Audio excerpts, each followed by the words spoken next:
And welcome everyone to another episode of Growth with Tacos. Joining us today is our special guest, Reverend Wendy Hamilton. Thank you so much for joining us. Woo, thank you for having me. Woo, woo, woo. Yep. I appreciate the invite. So naturally, I extend an invite to you on the show. I've seen you talk before. You're a very intelligent speaker. But also you were a advisor to Andrew Yang. Is that right? That's my guy. Yes, I was. Yeah. So what is it that you did to help Andrew Yang during his campaign? And what are you doing now? Well, essentially, I was brought on in the capacity of a spiritual and cultural outreach director. And what that meant was my role was to communicate and share Andrew's message and vision with faith communities and point out ways in which his overall policy structure was relevant in faith community. And that's what drew me to the campaign. And so in February 2018, when I joined, when I first heard about Andrew, I'm a YGOG. You're sure. I read an article in the New York Times that introduced Andrew when he first joined the presidential race. He was the second person to join after John Delaney, who joins every 4 years. And he was talking about universal basic income. He was talking about his platform, and it just resonated with me. I'm thinking, who is this guy who's actually talking about something tangible?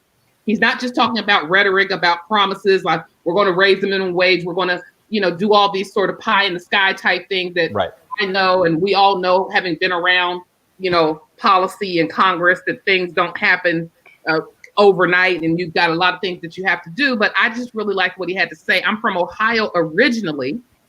Go Buckeyes. I was born and raised there.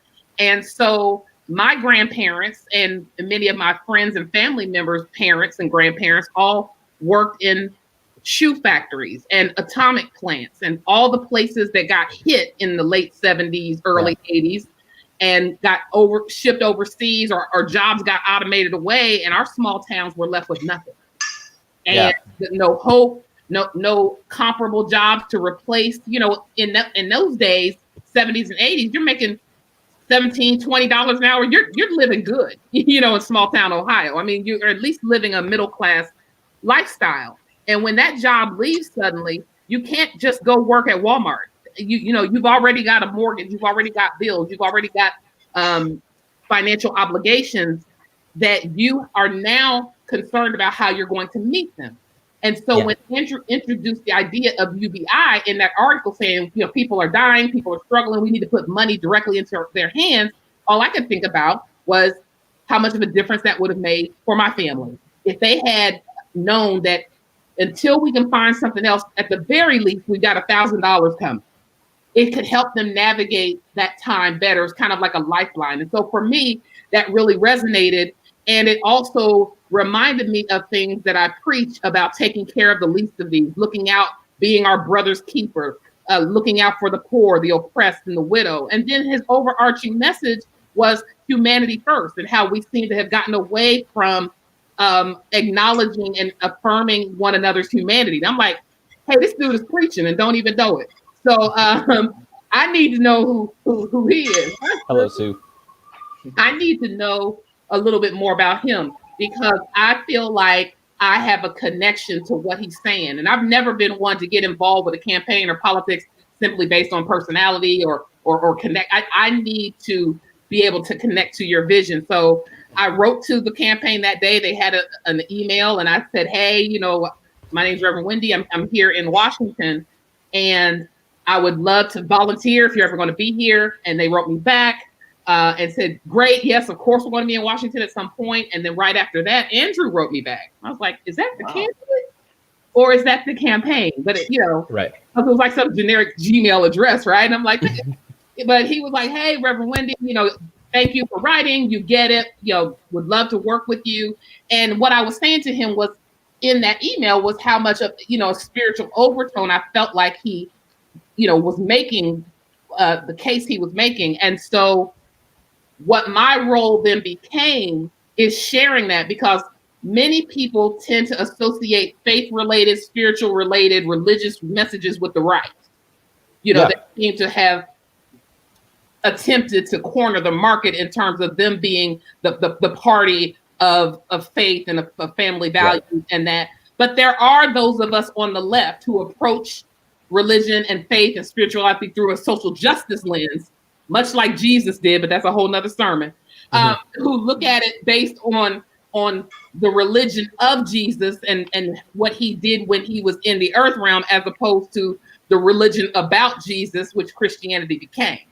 And so I offered myself as someone to be able to take that message into faith communities, having come out of the right, having, started out evangelical and then having my spirituality evolve over time to now being what I consider a very progressive Christian. I felt like I could play a role in talking to some of those evangelical folks from a left Christian spiritual perspective and introducing them to Andrew Yang, whereas they, may have just dismissed him outright simply because he was a Democrat. So go ahead. No, please you. So you're talking about like reaching out to like a lot of these different religious groups, in particularly in the right. How like receptive were they in terms of like some of like his ideas and policies?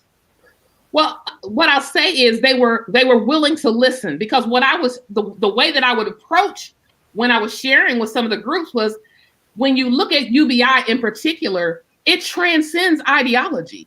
It transcends spirituality, your faith, denomination, and all of that. That what we need to do and what we do even collectively as faith leaders on the right and the left, what I was finding was our common ground. And I could go in there and I could say to them, I know that you, just like me, have congregation members sitting in your office every week asking for benevolence from the church because they can't pay their rent. What Andrew Yang is offering is an opportunity for those folks to have a lifeline, so that maybe we as church leaders won't feel as pressured or have to go into our reserves that we have very little of to help people. Mm-hmm. So it provided a way for me to go in, and when you approach it from that, not a us versus them or left versus right, but more, where's the commonality in our message? I seem to be much more receptive.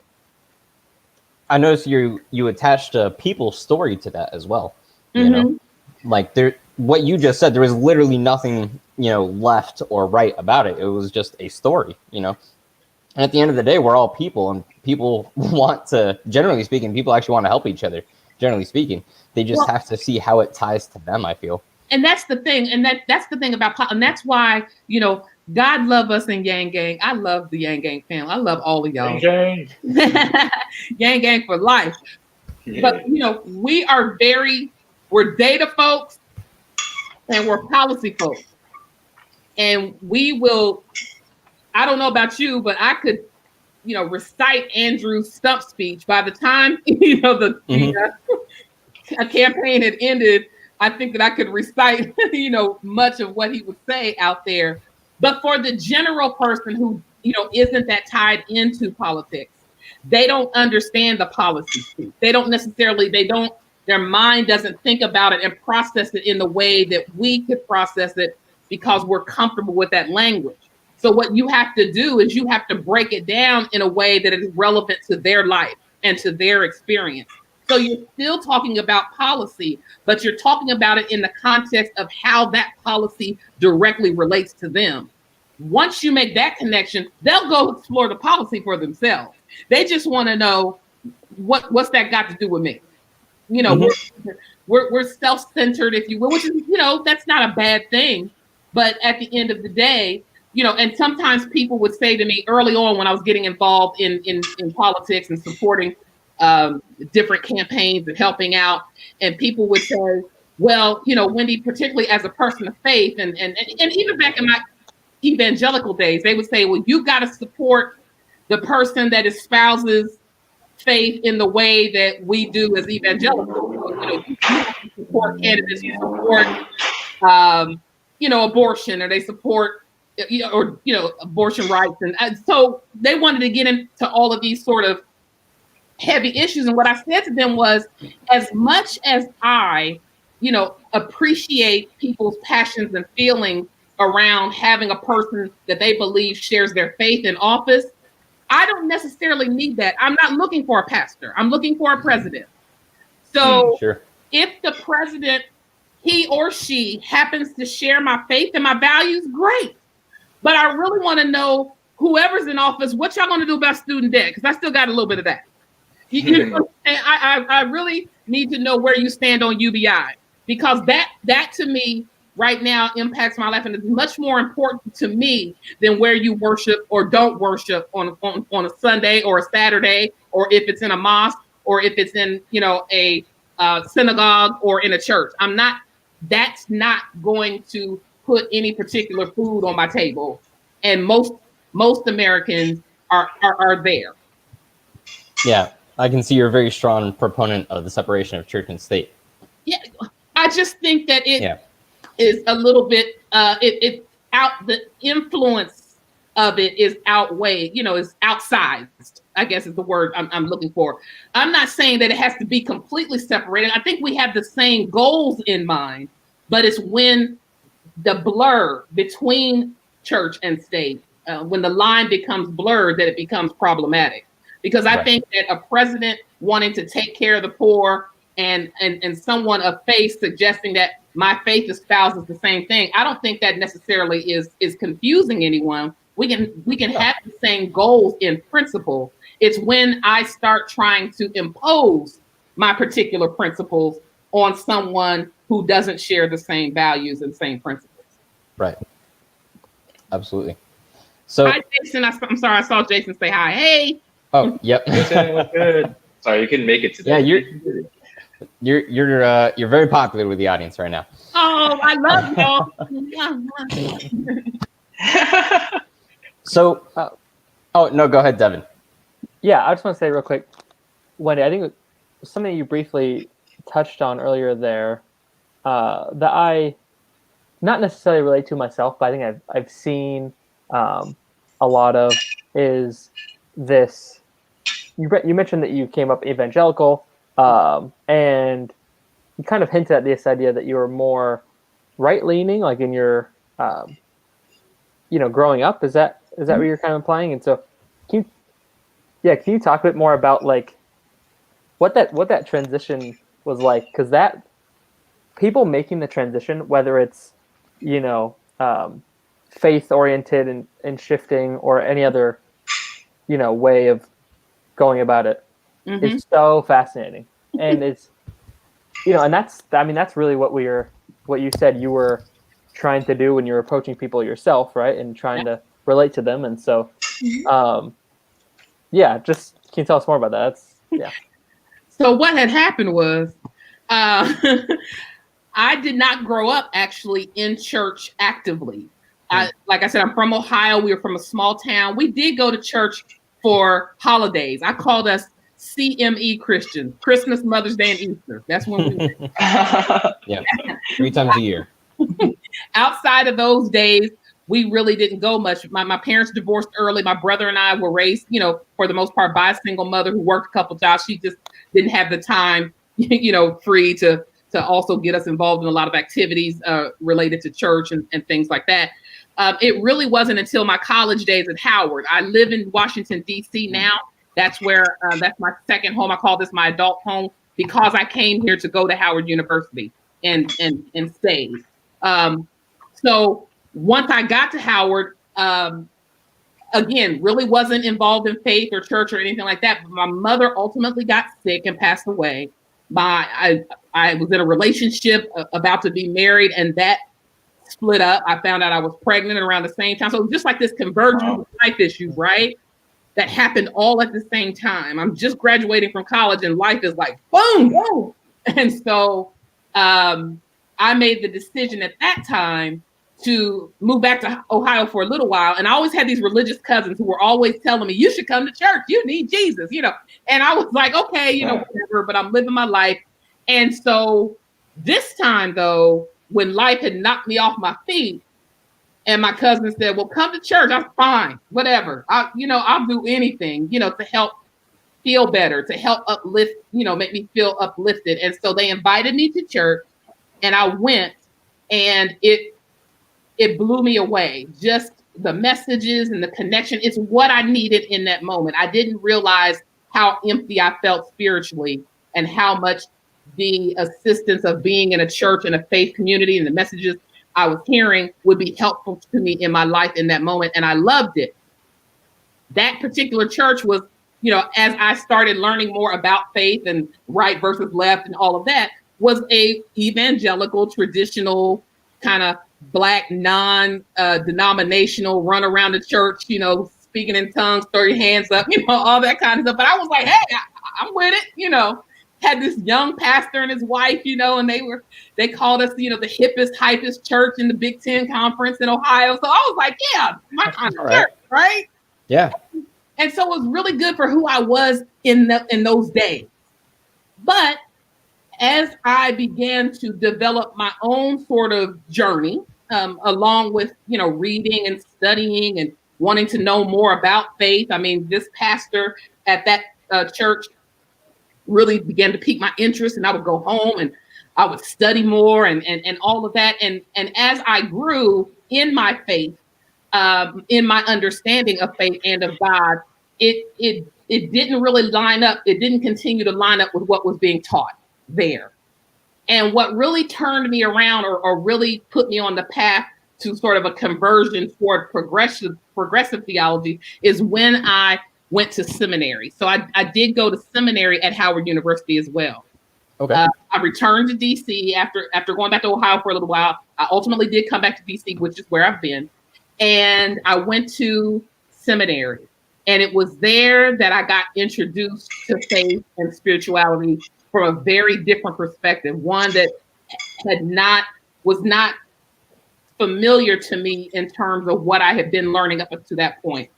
With no disrespect, I'd like to say what I had learned up until that point was more sort of the superficial, the stories about Jonah and the whale, and all the Bible stories that people are familiar with. But you get into a seminary, you get into the right seminary, and they start digging around and saying, no, let's look at the geopolitical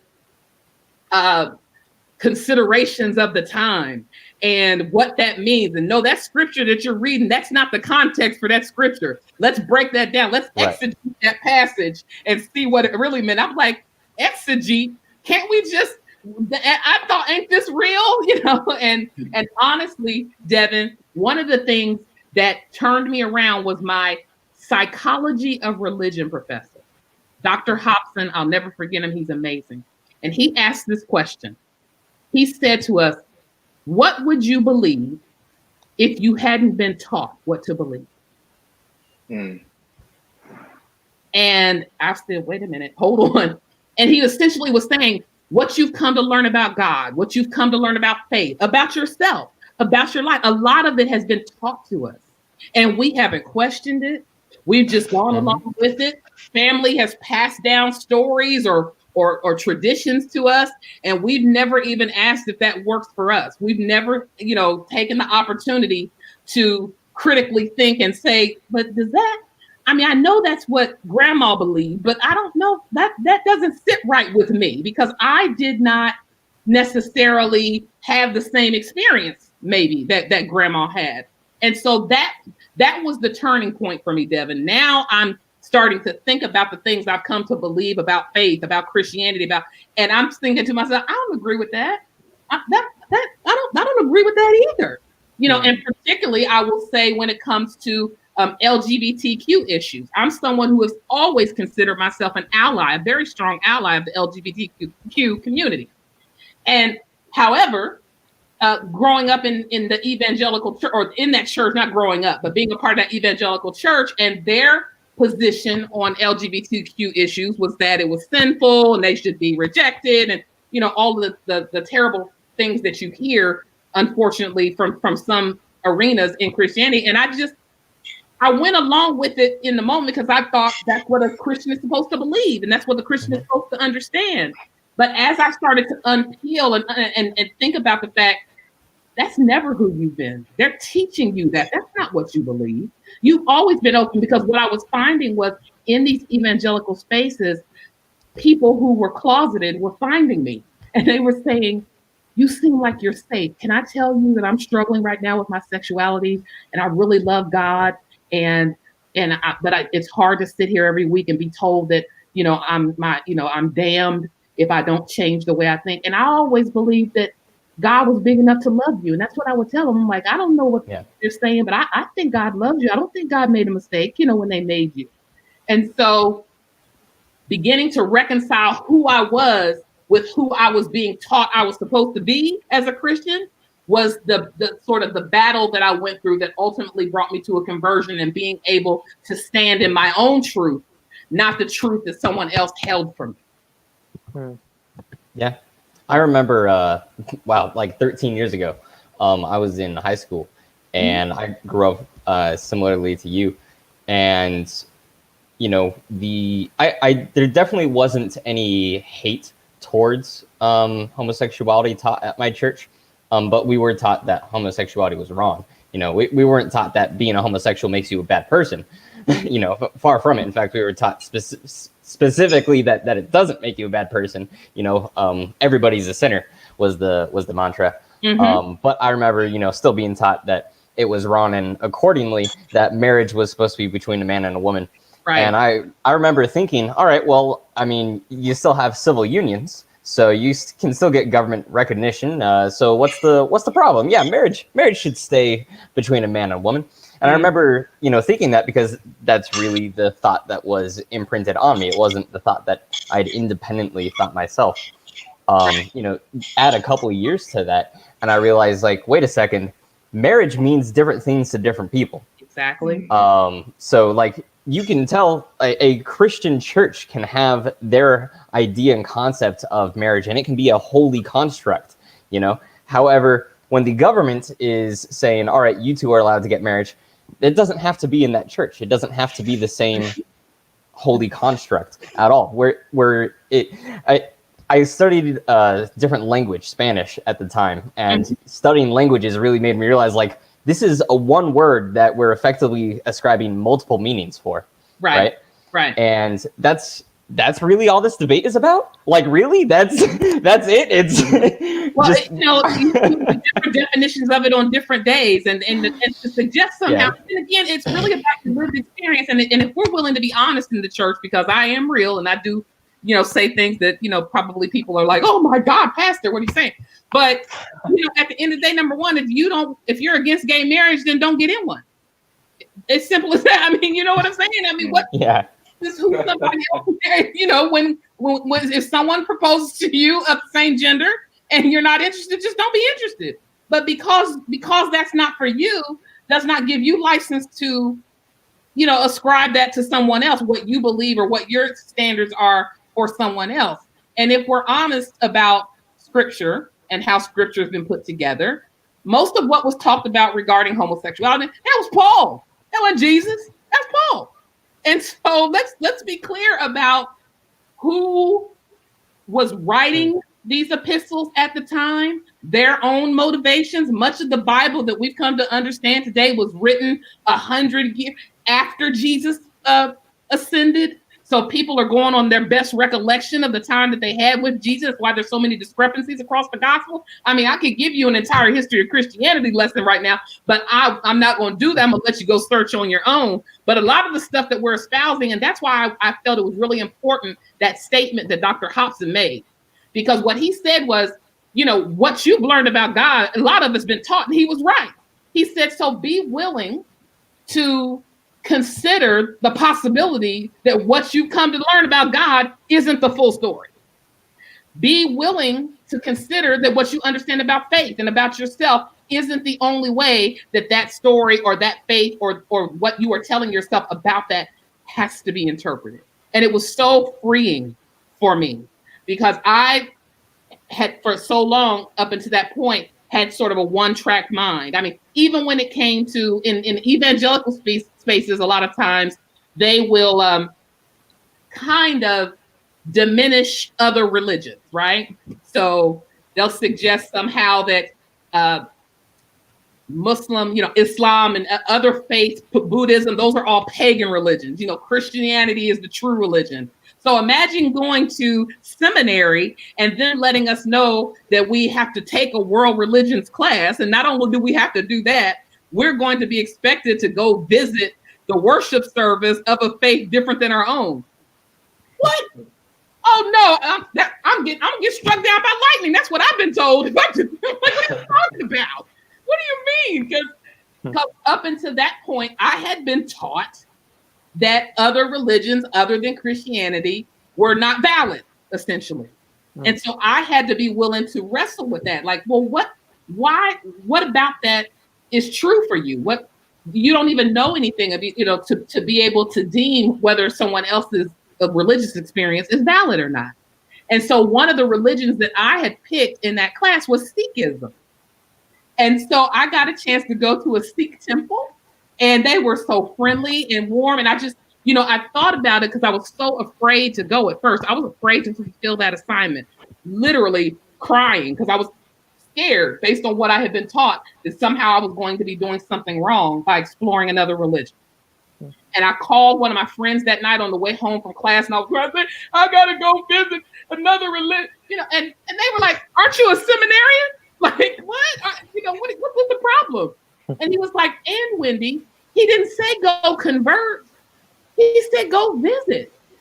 And what that helped me understand is if you are so insecure in your own belief system that you can't honor and respect that of someone else, that's on you and not them.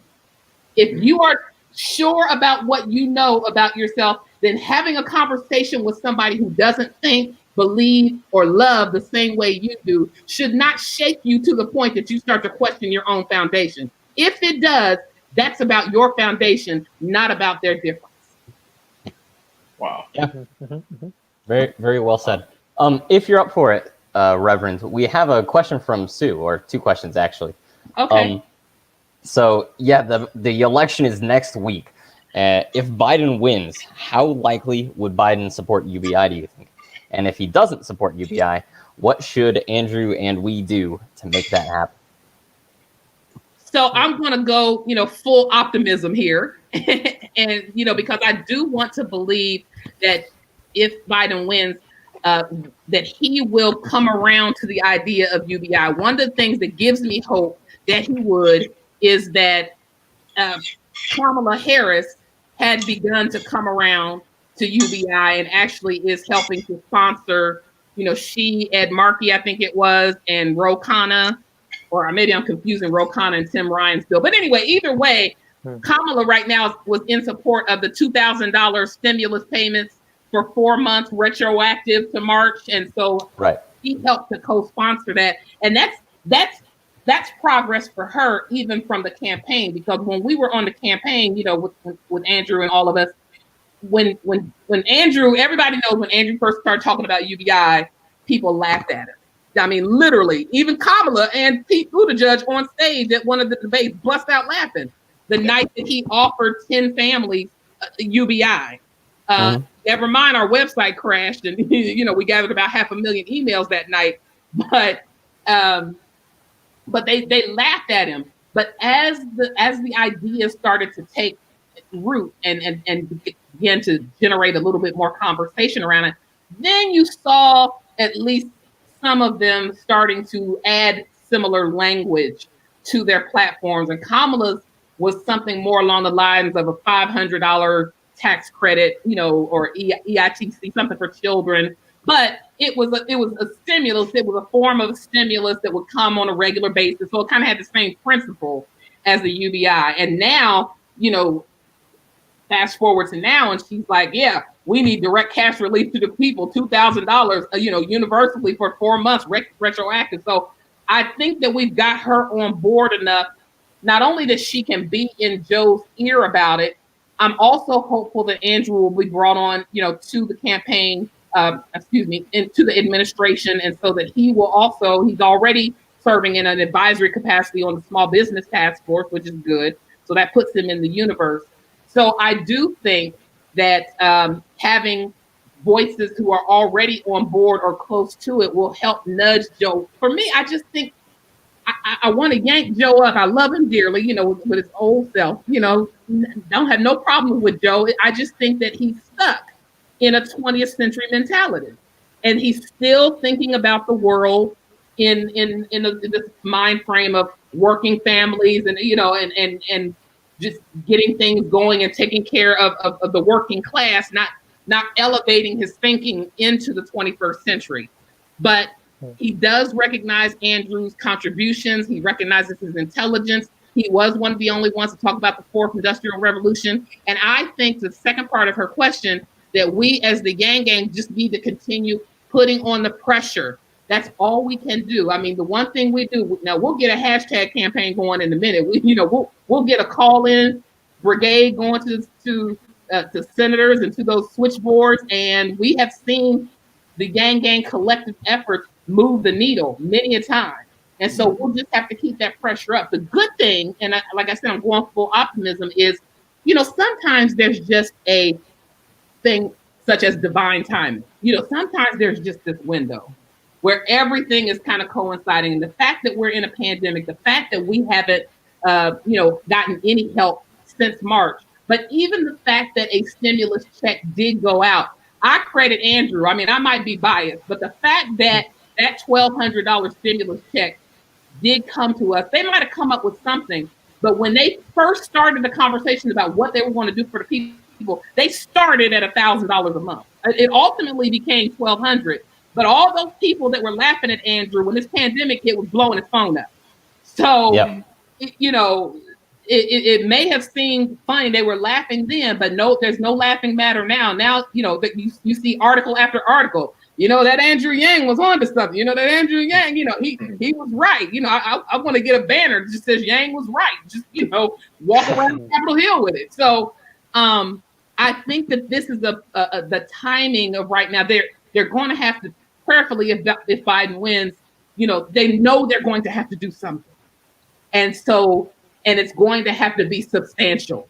And so it is my hope that because of the timing, because of what's happening, and because Congress has failed us, miserably by going home and suspending and not passing anything, it's going to be even more desperate come January than it is now. And it's desperate now.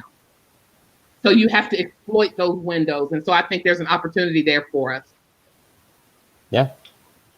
And I hope so. I really do hope so. I mean, this pandemic we don't know when this pandemic is going to end. So that's the hope that we can have. Not for a while. Actually, the third wave again. I mean, look at the Germany shut down today. Europe shut down today because the third wave is overtaking the world again. Unreal. So let me ask you a probably controversial question, but one that I think you're quite qualified to have an opinion on. All right. Church services being no longer allowed to be in person, or if they are allowed in person, then they have to be no larger than a certain number. Do you think that that's within the government's right to do that? Do you think that need for public safety overrides the First Amendment right to religion or assembly? I don't think the two necessarily have to be conflated. I think if the government says that because of the safety measures, they don't want anybody gathering, because I don't necessarily think they're singling out churches.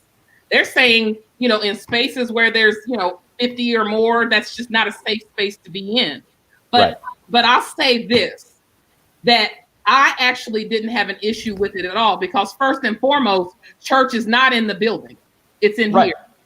I agree with you on that. And I mean, it's where the people are. That's what Jesus said, on this rock I will build. And Jesus never went to church. Hello, somebody. I just need y'all to be clear. If somebody can go to scripture to show me where Jesus went to church, let me know. But he didn't go. Jesus was Jewish, so let's start there. And he went to temple and he was taught in the temple, but Jesus held meetings at people's kitchen tables. Jesus pulled people into the beach and on the seaside. Jesus didn't go to church. So let's not elevate the building over the message. You understand what I'm saying? And I have been one who has been standing on this idea and notion that the church needs to modernize anyway, that we need to come into the 21st century. Have you not looked at the numbers in terms of people who identify as religious or non-religious or spiritual? The numbers are going down. Church memberships are dwindling. And that's partially because we're trying to do the same thing over and over again and expecting a different result. The previous church that I was pastoring until the end of 2019, we ultimately had to make the decision to close. It was a small country church here outside of DC, lovely people, but they were older. You know, my congregation, you know, was primarily 60 and 65 and older, and new members weren't coming, or some churches were getting more modernized even then, starting to offer their services online. And so people were like, hey, I can just, you know, catch it online. I don't have to actually go to the physical building. And what I was implementing at my church was what I called a spiritual service Sunday, because what I would say to them was, we're not called to go to church. We're called to be the church. So coming in here week after week and learning and getting the messages and all of that is fine, but it's for us to take out and to do and to walk out in our daily lives. And so what I would do was each quarter, I would cancel church on Sunday. And instead of having church in person, I say, go out and be the church, go out and serve somebody. So every quarter, instead of coming to church, go out and offer yourself, do some sort of ministry. I don't care if it's calling up, you know, maybe an elderly patient or an elderly family member and just spending some time with them. Go out and be Jesus to somebody, do ministry. And then when we come back, the church is not going to fall apart if we're not here, because that's what we're supposed to be out doing. And then we would come back that next week and people got a chance to share what kind of ministry they actually engaged in when we weren't sitting inside the four walls. Because I wanted them to understand that the church is about being and serving outside of the four walls. And now churches are being forced to have to do that because of the pandemic. And so it doesn't really bother me necessarily, because I don't necessarily feel churches are being singled out. I think that the government is thinking about our public safety and suggesting that if you have a very large church, you're going to have to be innovative. But I think this is also an opportunity for the church to have a come to Jesus moment and ask, what are we going to do? Because even when we go back, I think church should look different. I think this is giving a lot of churches a chance to sit down and think about how they can approach church differently if it's going to be 6 months before they're allowed to gather again. Yeah. I do have a question about that. Because like you're talking about modernizing like churches and just like religious practice in general, how have you, like, are you leveraging technology, for example, to like help people keep up with their spirituality and practice during the coronavirus time? Yes. And so, you know, you're offering those kinds of trainings, those kinds of courses. You're actually spending more intimate time. You got, you know, chance to spend one-on-one time and counsel and meet with people. But it's also an opportunity. One thing that churches, unfortunately, have not done that they're having to do more is they're having to leverage their resources together and have joint services. And maybe these congregations need to, you know, combine so that they're, you know, because a lot of folks are facing like overhead, you know, costs and things of that nature. So just thinking of ways in which we can still fulfill the mission of our faith, but in a less traditional way, and thinking more outside the box and finding out what people need and what it requires for them to feel connected. Now, like I said, with my 65, you know, year older plus congregation, they were like, laptop, Zoom, like what is that? What button do I push? Like, I don't even, you know, so that was a learning curve in and of itself. And, you know, just getting them to get their mind around that as being an effective way to do church when they've always done it, you know, the regular way, all of their lives. So it also requires reshaping people's thinking around what a worship experience is and can be. And so, yes, it is leveraging technology, but it's also helping them to better understand what church, what ministry, and what connecting is about, giving them options and ways to still feel like they are fulfilling the gospel, even if they're not sitting in church singing a hymn on Sunday. Definitely. I'm actually glad that you brought up how your own 65 and older congregation, you know, had to adapt. Because as you were saying, you know, about how we all need to adapt and how you don't feel that we're being targeted. I agree that I didn't think Christianity or churches or any religion, was being targeted in particular. But at the same time, I was thinking of those 65 or 85 or 95 and older individuals that are now suddenly without an avenue for this, or quite frankly, anyone that doesn't have the means, because unfortunately, a lot of those people still exist. Just the other week, we were talking about how Blair, she's a candidate running for Congress out in Tennessee. Yeah.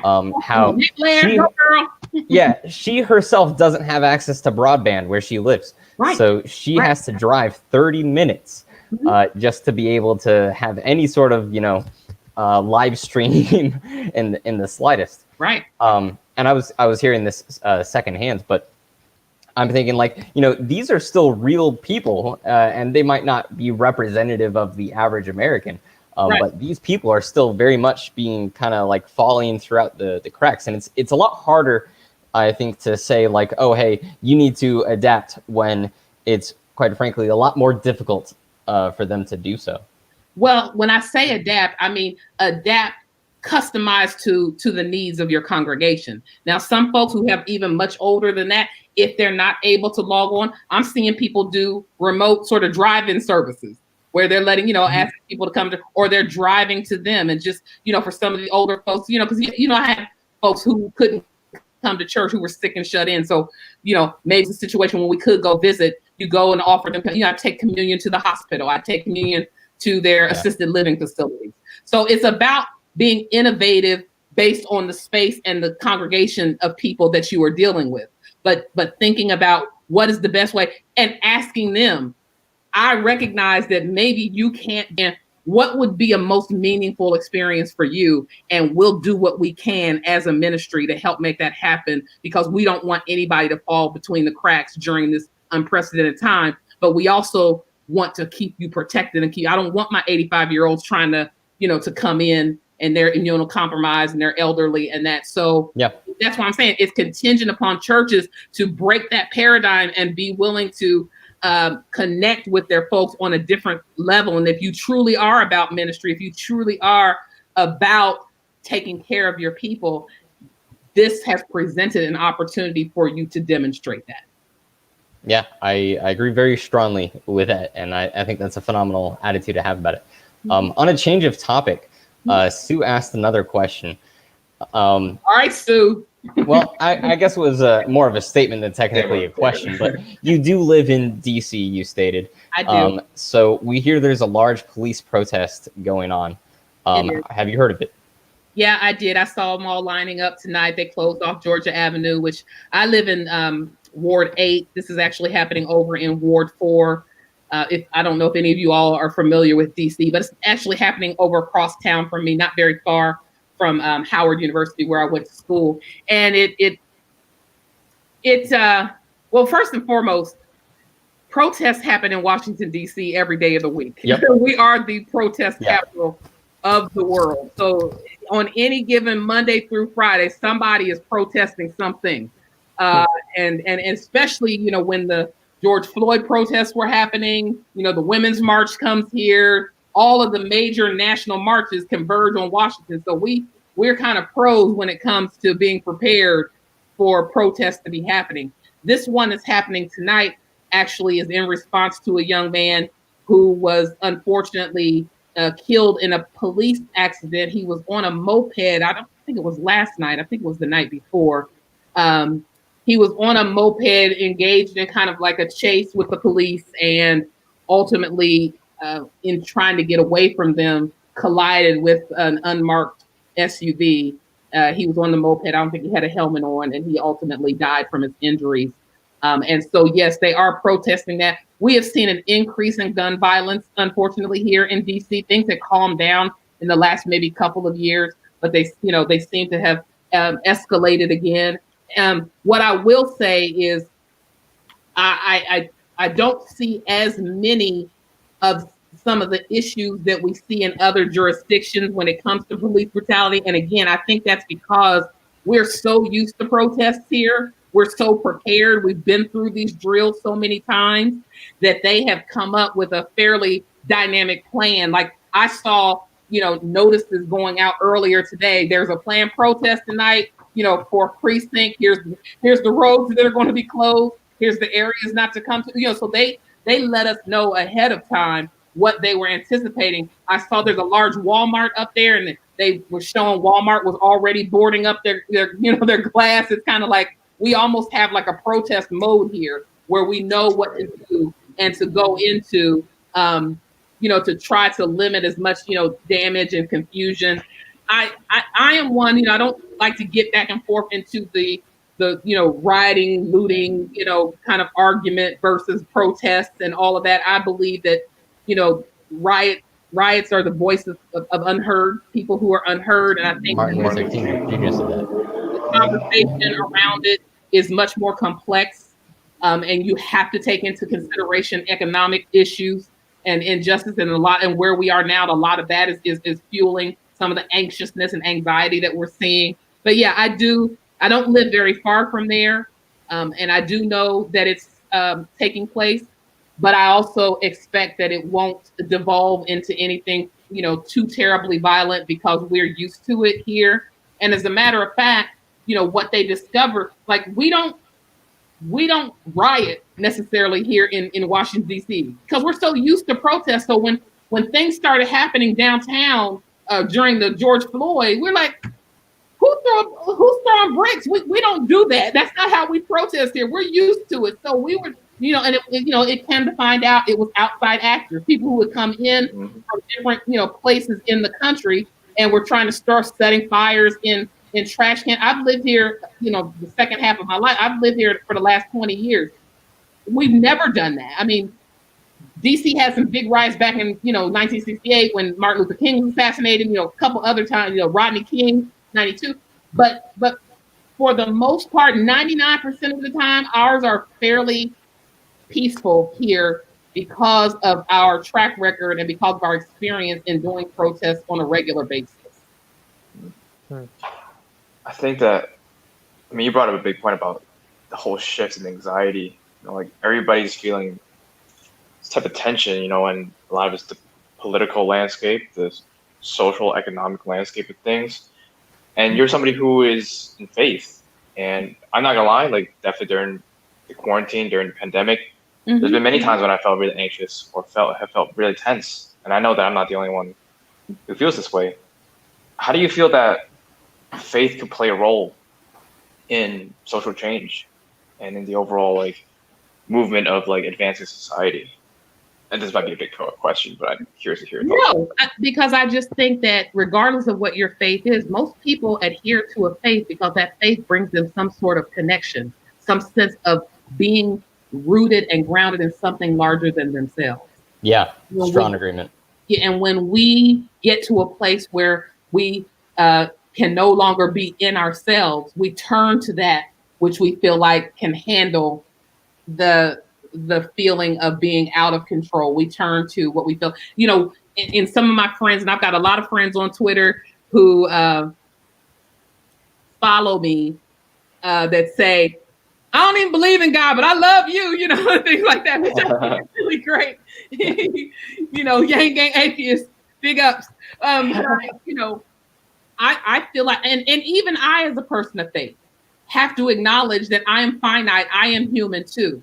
And what a lot of people in faith communities find is that there is a sense of comfort in community.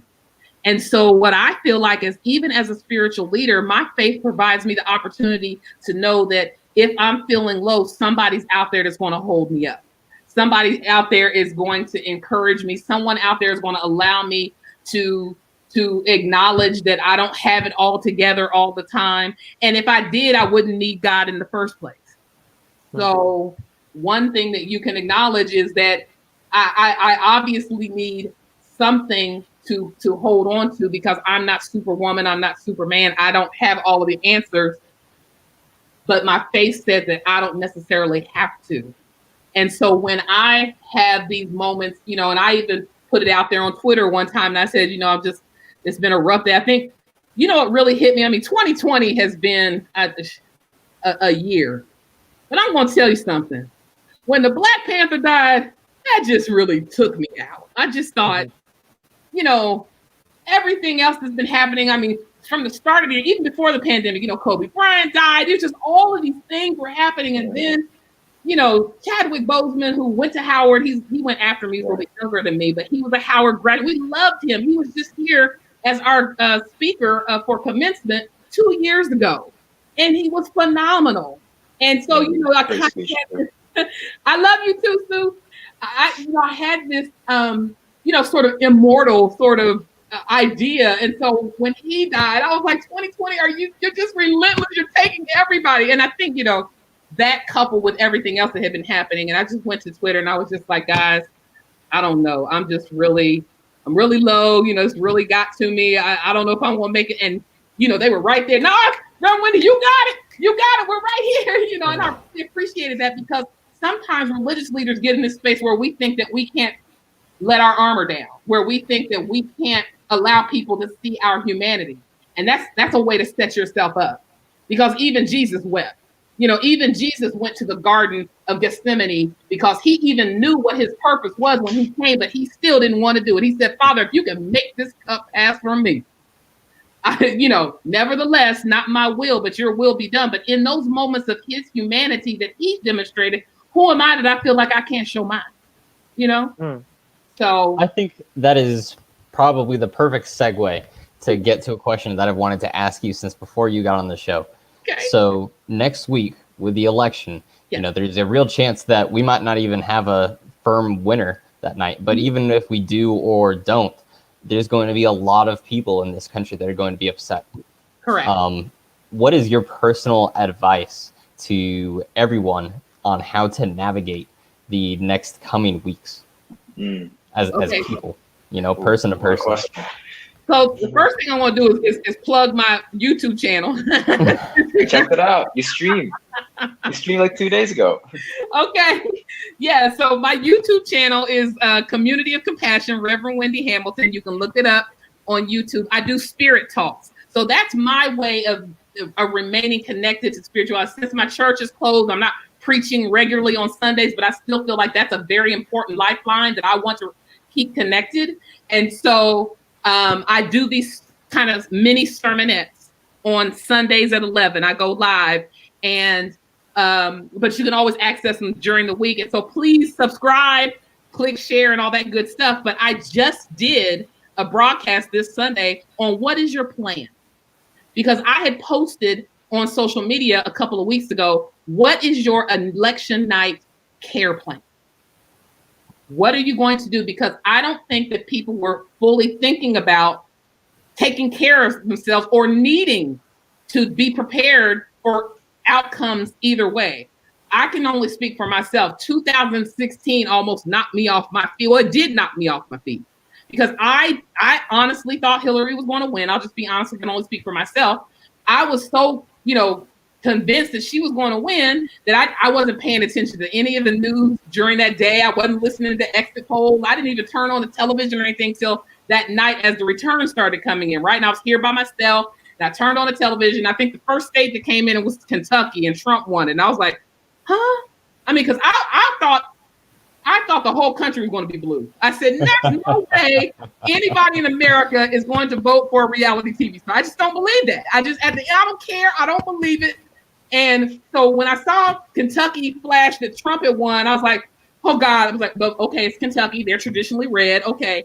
And then like the next couple of states came in and he won those two. And I said, this is not going to end well. I knew it in my gut. And I said, I can't watch. I turned off the television. It was probably like 9 o'clock. I turned off the television. I put the covers over my head. And I just said, I'll just wake up in the morning and hope that it's different. And it was not. And it was a like I said, a gut punch. It took my breath away.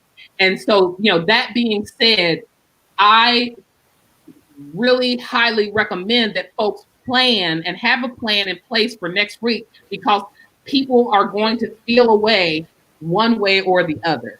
So the plan that I came up with that you can find on my YouTube channel said this. I kind of used plan and broke it into an acronym, PLAN. The P was prepare to be patient, because we may not know the results on that night. So, as anxious as we would like to be to have, the results in on election night like we have in the past.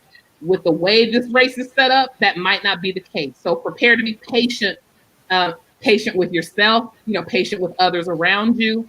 So prepare to be patient. The L was lean into love.